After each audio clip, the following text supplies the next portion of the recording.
বন্ধুরা, তোমরা এখানে একটি ছবি দেখতে পাচ্ছ, আর এই ছবিতে দেখতে পাচ্ছ দুটি কাপলকে। প্রথম কাপলটিকে দেখতে পাচ্ছ দুজনে মিলে দাঁড়িয়ে আছে, আর দ্বিতীয় কাপলটিকে দেখতে পাচ্ছ যে ছেলেটি আছে তার কাঁধে মেয়েটি বসে আছে। কিন্তু এখানে থাকা দুটি কাপলের মধ্যে একটি কাপল হলো ভূত। তোমাদেরকে 5 সেকেন্ড সময় দিচ্ছি, তোমরা ভালো করে দেখে কমেন্ট করে বলো তো এখানে কোন কাপলটি হলো ভূত।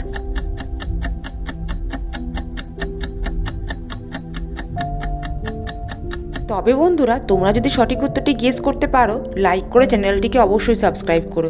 কিন্তু এখনো অবধি যারা সঠিক উত্তরটি গেস করতে পারোনি তারা সঠিক উত্তরটি দেখে নাও। এখানে এই নম্বর যে কাপলটি আছে এই কাপলটি হলো ভূত। তার কারণ তোমরা একটু খেয়াল করে দেখো, দুটি কাপলের পিছনে দেয়ালে দুটি ফটো ফ্রেম রয়েছে যেখানে কিনা তাদের ছবিতে মালা দেওয়া আছে। আর ছবি দুটি যদি ভালো করে খেয়াল করে দেখো, এই নম্বর যে কাপলটি দাঁড়িয়ে আছে তাদেরই ছবি রয়েছে। আর তোমরা নিশ্চয়ই জানো যারা মারা যায় তাদের ছবিতে মালা দেওয়া হয় এবং তাদের ছবির তলায় দেখো একটি ধূপ জ্বলছে। বন্ধুরা, তোমাদের মতে এখানে কোন কাপলটি ভূত সেটা অবশ্যই কমেন্ট করে জানাবে।